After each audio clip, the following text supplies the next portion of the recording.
오늘은 출애굽기 14장 1절부터 31절 14장 전체를 한번 묵상해 보는 그런 시간을 가지면 어떨까 합니다. 14장은 홍해를 건너는 그런 장면이 나옵니다. 모세께서 이스라엘 백성을 광야에서 바닷가로 인도를 하고 그리고 그 바닷가를 건너는 장면이 오늘의 장면입니다. 그런데 백성들이 모세의 말씀을 순종하여 나아갑니다. 그 나아가는 가운데 뒤에 이집트의 군대가 따라오는 것이 보이는 겁니다. 그래서 이스라엘 백성들이 너무나도 두려웠습니다. 그래서 여호와께 부르짖고 그리고 모세를 원망하기 시작했습니다. 어찌하여 이집트에서 우리를 이끌어내서 이 광야에서 죽게 하느냐? 매장지가 없어서 그러냐? 이러면서 모세를 원망합니다. 모세께서는 담대하게 백성에게 이렇게 말씀해 주십니다. 13절에 너희는 두려워 말고 가만히 서서 여호와께서 오늘날 너희를 위하여 행하시는 구원을 보라. 너희가 오늘 본 애굽 사람을 또 다시는 영원히 보지 못하리라. 여호와께서 너희를 위하여 싸우시리니 너희는 가만히 있을지어다. 그리고 그 다음에 모세께서 여호와께 부르짖습니다. 여호와께서는 모세께 말씀해 주십니다. 어찌하여 내게 부르짖느냐? 너가 이스라엘 자손을 명하여 앞으로 나가게 하고 지팡이를 들고 손을 바다 위로 내밀어서 그것으로 갈라지게 하라. 그래서 이스라엘 자손이 바다 가운데 육지로 행하게 될 것이다. 라고 약속의 말씀을 해주십니다. 그리고 그 뒤에 상황을 보여주시고 모세께서 그리하고 그리고 물이 갈라지고 마른 땅이 되고 이스라엘 자손은 그 바다 가운데 육지로 행하게 됩니다. 그리고 물이 그들의 좌우의 벽이 되고 그 기적 가운데 행하게 됩니다. 그런데 여기서 조금 더 지켜보고 싶은 부분이 있습니다.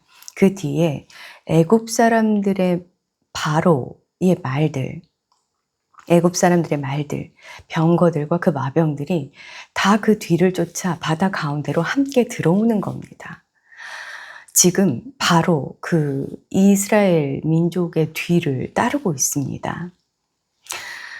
그래서 물론 이제 그 뒤에 새벽에 여호와께서 불기둥 구름 기둥 가운데서 애굽 군대를 보시고 그 군대를 어지럽게 하시고 바퀴를 벗기고 달리기에 극난하게 하시고 이런 여러 가지 그 이스라엘 민족을 지켜주시는 그런 일들, 기적들을 또 행하십니다.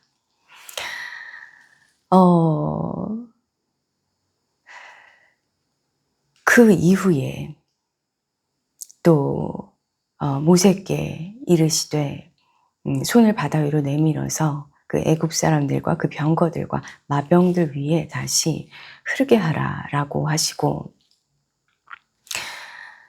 그 애굽 사람들이 물에 그 바다에 수장되는 모습을 이스라엘 민족이 보게 됩니다.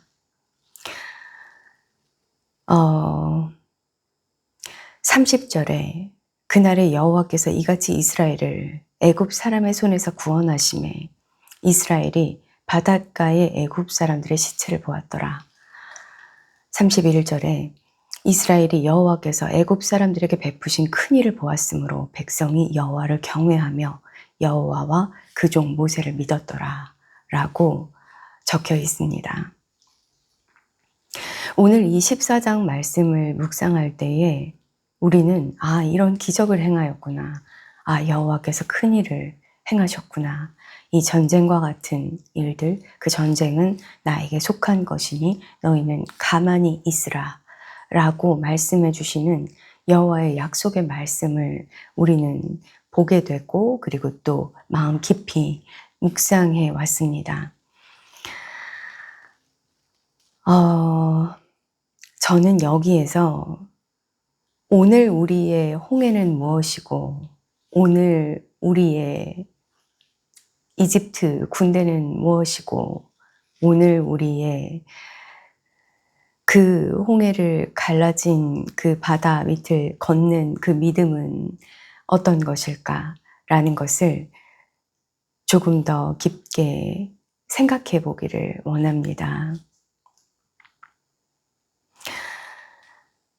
일상생활 속에서 많은 관계들 속에서 혹은 어떤 비즈니스의 장면에서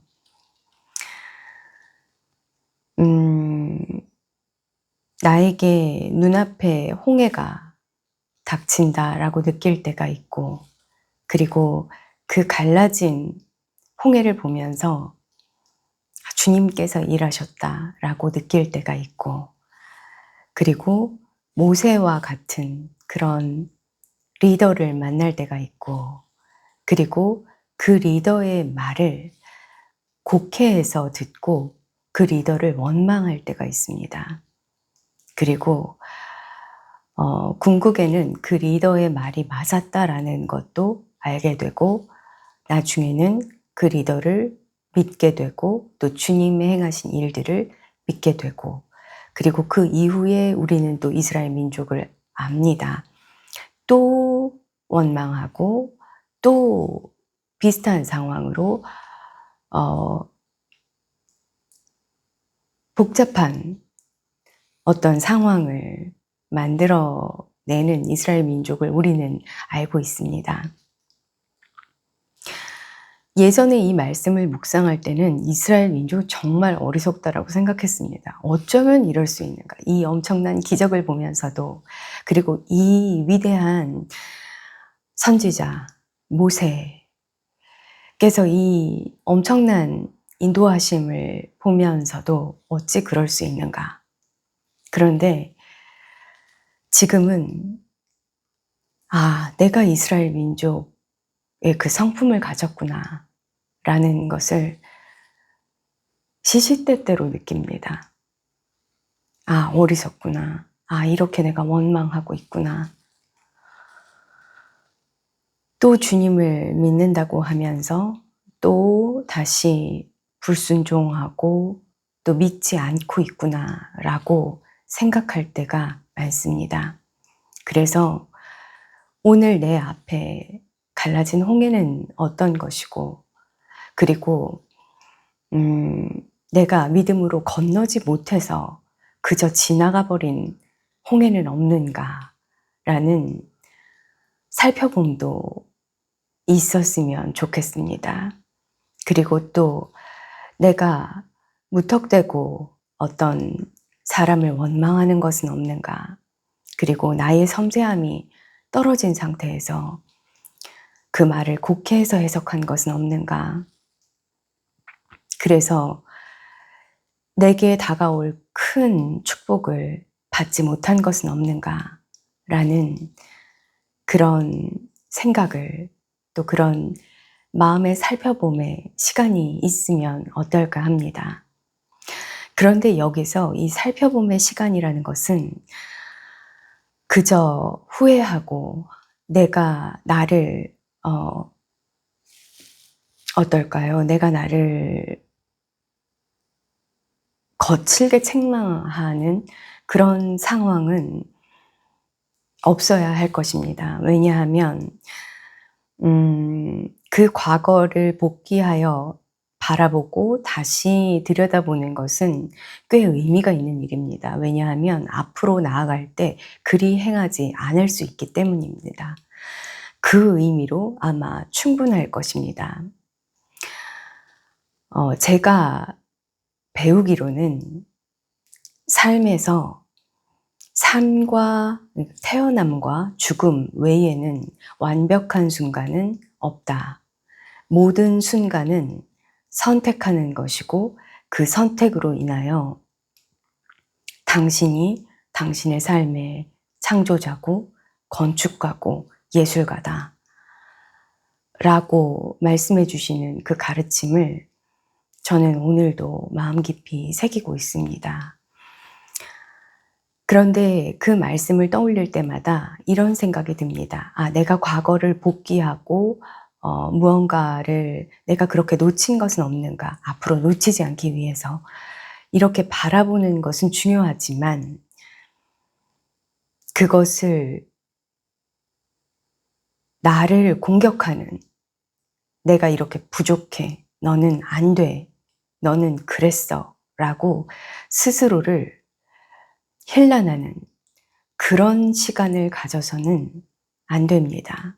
그것은 주님께서 알려주신 가르침이 전혀 아닙니다.